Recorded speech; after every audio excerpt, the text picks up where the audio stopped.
ada berapa SKS-nya untuk belajar dan pembelajaran?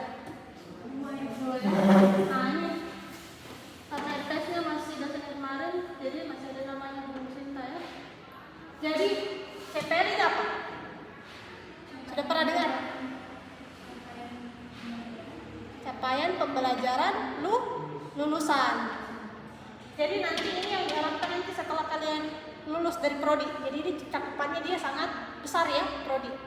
Terus nanti diturunkanlah ini. Jadi ini CPL sudah ada memang di prodi kita, sudah ditetapkan. Jadi ada 9 CPL. Jadi nanti dari poin 1 sampai 9 nanti dicari yang mana yang sesuai dengan mata kuliah. Jadi setiap mata kuliah itu beda-beda dia punya CPL. Jadi bisa saja di pengantar pendidikan sudah selesai program. Sudah ya, semester 1 itu kan? Nah, bisa saja dia ada CPL 3-nya di pengantar pendidikan. Bisa juga tidak ada ya, seperti itu. Tapi kalau di pembelajaran itu ada 3 CPL-nya. Nah, nanti ini ketiga ini diturunkan menjadi apa ini? CPMK. Ada yang tahu apa kepanjangan ini? Capaian pembelajaran mata kuliah. Nah, mata kuliah kita adalah belajar dan pembelajaran. Jadi nanti kalau setelah kalian program belajar dan pembelajaran, kalian diharapkan bisa ini mampu memahami konsep hakikat belajar dan pembelajaran sampai ada berapa nih CPMK-nya? Nah, ada 4 saja. Jadi ini bisa juga dibilang bahwa ini adalah topik-topik yang akan kita bahas saat proses pembelajaran dari pertemuan 1 sampai 16 ya. Tapi UTS dengan UAS tidak dihitung kan? Jadi 14 saja. Ini nanti yang akan dibahas. Nah, dari CPMK ini kita turunkan lagi menjadi sub. Sub berarti bukan sub UB ya, sub. Jadi kira-kira sub ini apa? Pembagian tema. Iya, setiap pertemuan. Jadi ini nanti ada lagi beberapa sub. Nah, sampai berapa ini? Nah, sampai 8 saja ya. Jadi setiap sub ini bisa dibahas satu sub untuk 2 kali pertemuan. Misalnya sub pertama kita membahas mungkin di hari ini. Nanti sub 2 mungkin di pertemuan 2 dan 3. Terus kalau sub ketiga bisa di pertemuan ketiga saja. Seperti itu ya, nanti disesuaikan dengan kedalamannya, dengan keluasan dari topik. Seperti itu. Jadi kalau sebagai guru kan dia bukan namanya RPS ya, RPP kan. Jadi ini harus disampaikan di awal pertemuan. Jadi dan harus dibagi ini RPS-nya ke mahasiswa. Jadi supaya mahasiswa tahu, oh minggu pertama kita harus belajar ini.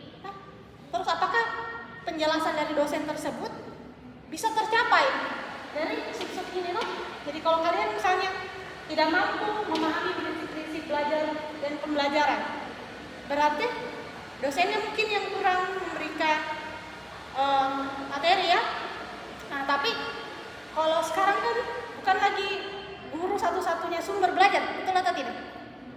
Ya, ada apa lagi selain guru, dosen? Orang tua, apa lagi? Sumber di mana kalian bisa dapatkan informasi? Kira-kira teman. Kalau media elektronik bisa atau tidak? Seperti apa? Kamu media elektronik apa yang kamu tahu? Google. Nah, jadi kalau media itu kan suatu perangkat ya yang bisa kalian lihat. Nah, kalau Google tadi itu suatu aplikasi kan? Jadi kalian bisa mengetik apapun. Apa yang kira-kira Google atau AI yang tidak bisa memberikan jawaban? Kayaknya semuanya dia tahu ya? Betul atau tidak? Pernahkah kalian mencoba? Kayaknya pertanyaanku ini tidak akan dia bisa jawab. Pernah? Pernah kalian coba? Kira-kira apa pertanyaannya? Coba, biar hal yang konyol saja, nggak apa-apa. Apa yang kalian pernah tanyakan? Biasa dari kan sih Bu. Apa? Ada juga di luar dari pelajaran biasa kita curhat ke gitu. Oh, sambil curhat. Bisa juga. Kayak itu dia jadi teman curhat kita. Oke, itu yang dari versi perempuan. Kalau kamu yang laki-lakinya apa kamu bisa tanyakan ke Google atau AI? ChatGPT. Apa? Kamu curhat juga? Hah? Atau begini, tips mendapatkan atau mendekati cewek ini dengan ciri-cirinya. Hal apa yang pernah kamu pikirkan? Oh kayaknya ini sih yang harus tanyakan sama Google. Karena mungkin di pikirannya kalian, oh kalau yang temanku dia, mungkin nanti dia ceritakan sama orang. Tapi kalau sama aplikasi, tidak mungkin kan? Kecuali temanmu membaca riwayat pencarianmu sebelumnya. Ya kan? Seperti itu. Jadi sekarang dosen ataupun guru bukan satu-satunya sumber belajar ya. Jadi belajar itu tidak harus di dalam kelas begini saja. Dia harus di mana? Di WC. Itu HP. Kita bisa bawa kan? Di sini semuanya bawa HP-nya di WC. Yang laki-laki? Kamu bawa HP di WC? Hah?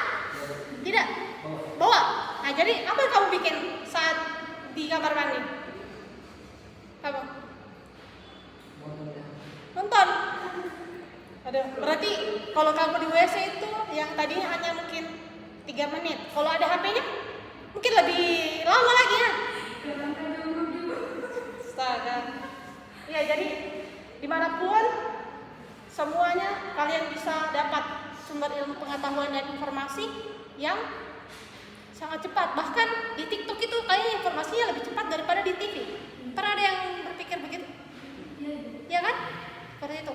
Dan banyak sekali hal-hal yang kayaknya belum tentu dan pasti kebenarannya, ya kan? Kayak hoax, ya kan? Apalagi kalau sekarang AI bisa memanipulasi kan? Dia membuat seolah-olah itu benar dan kita mengatakan hal itu ternyata tidak. Dan kalau ada yang begitu, bagaimana sikapnya kalian? Langsung percayakah atau mencari tahu dulu atau memfilter atau mencari sumber informasi yang lain? Kalau kamu?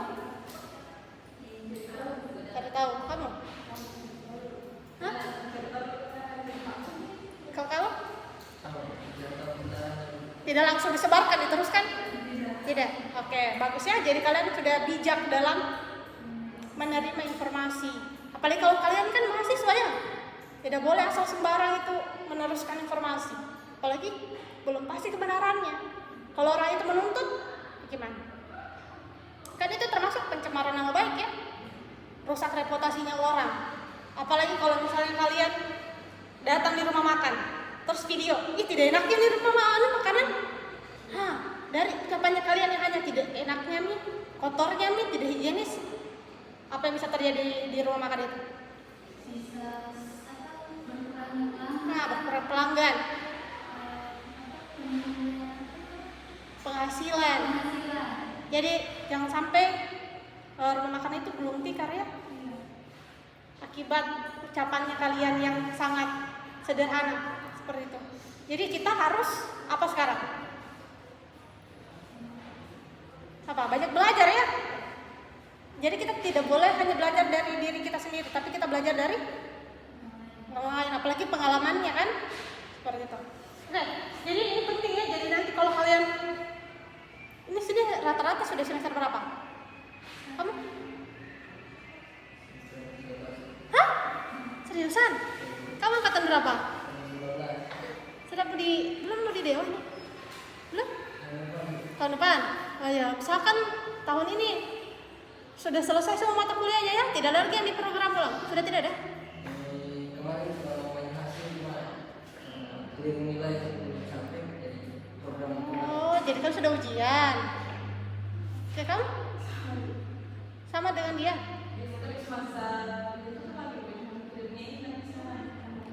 Tapi sudah ujian juga? Hah? Ujian tutup. Oh, kayak kamu? Saya sendiri.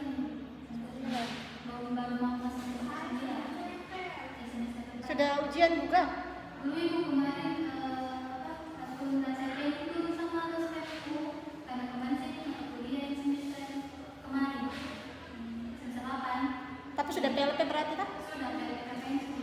Oh, semester 5. Berarti hanya kamu yang paling junior ya di antara mereka. Oke. Berarti belum PLP ya? Belum juga ujian. Tapi sudah pikirkan memang nih sekarang judul-judul mau apa yang kamu mau teliti ya? Cepat-cepat selesai. Nah, begitu. Jadi nanti kalau sudah mengajar di SD, misalkan dikasih tahu memang siswa-siswinya, oh ini RPP-nya, atau seperti kalau ini kan RPS kalau di tingkat perguruan tinggi, kalau di sekolah dasar itu namanya RPP ya, atau di SMP juga RPP dengan SMA. Jadi disampaikan supaya siswanya itu tahu apa yang harus dilakukan nanti selama beberapa pertemuan ke depan. Jadi mereka bisa mempersiapkan, membaca terlebih dahulu sebelum masuk kelas. Itu kan bagus kan? Kalau misalnya siswa-siswinya sudah punya informasi sebelumnya, nah di saat kalian menjelaskan ada interaksi, nyambung kan? Jadi hiduplah suasana kelas itu. Nah, seperti itu saja ya untuk RPS-nya.